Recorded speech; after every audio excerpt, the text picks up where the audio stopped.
Hello everyone, welcome to the Grey Vector channel. What I'm going to tell you today is not just a mountain accident. Even after more than 60 years, it's a story that still makes people ask the same question. What really happened there? The year is 1959. The Soviet Union, the northern Ural Mountains, and 9 young people, all of them trained, all of them experienced, all of them knew how to survive in extreme conditions. Yet not a single one of them would make it back from that mountain. The group was led by Igor Dyatlov. The people with him were not randomly chosen. They were disciplined mountaineers, experienced in harsh winter expeditions, accustomed to temperatures as low as -30 degrees Celsius. The group originally consisted of 10 people. However, one of them, Yuri Yudin, was forced to turn back early in the journey due to health problems. Little did he know that this decision would save his life. The remaining 9 continued toward the mountain. On the night of February 1st, 1959, they set up their final camp, and after that night, no one would ever hear from them again. Days later, search teams finally reached the campsite. At first glance, everything seemed normal. The tent was still there. It hadn't been dragged away, it wasn't completely destroyed. But as they got closer, they noticed something deeply disturbing. The tent had been cut open from the inside. This meant they hadn't used the zipper to get out. They had sliced their way out with a knife, quickly and in panic. Even stranger was this: shoes, heavy jackets, and personal belongings. All of them were still inside the tent. In the snow, there were footprints leading downhill, barefoot or in socks, not running, and calm, steady steps. At this point, everyone began asking the same question. Why would someone leave a tent in -30 degrees, in total darkness, without even putting on their shoes?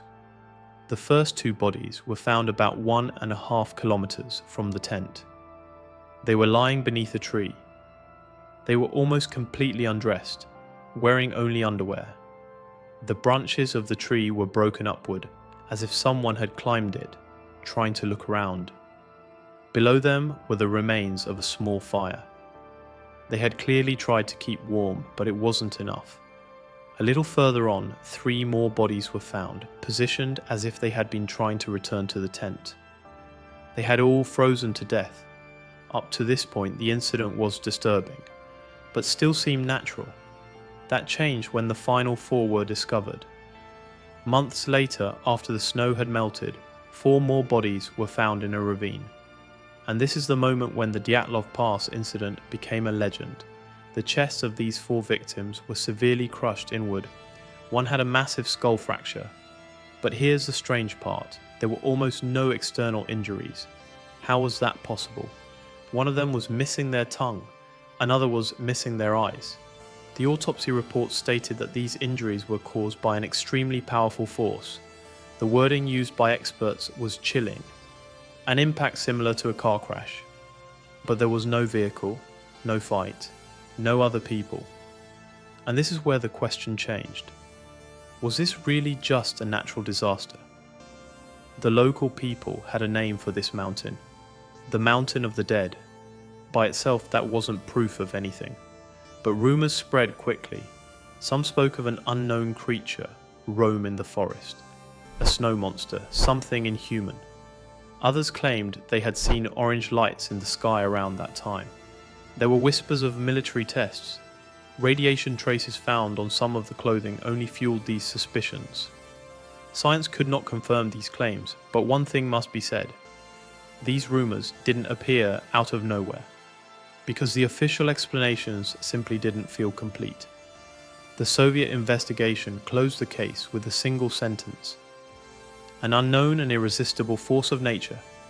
No details, no clear explanation. Just that something happened. The families were not satisfied. The public was not satisfied. The case was closed, but the questions never were. Years later, scientists proposed the slab avalanche theory. According to this theory, a dense layer of snow created pressure on the tent. Believing a major avalanche was imminent, the group panicked and fled. Some were injured during the escape. Others froze to death while trying to return. This explanation makes many things more logical, but not everything. Today, the most reasonable scenario involves natural forces and a chain of panic. But to be honest, the Dyatlov Pass incident has never been fully solved. Maybe it was fear, maybe a single wrong decision, or maybe something they understood in that moment. Something we will never know. What is certain is this: 9 experienced people, despite all their knowledge, never made it back, and the Dyatlov Pass still seems to whisper. Something was truly wrong there. If you'd like to discuss this fascinating case, feel free to share your thoughts in the comments. If you enjoyed the video, don't forget to like and subscribe to the channel. Thank you for watching. Goodbye.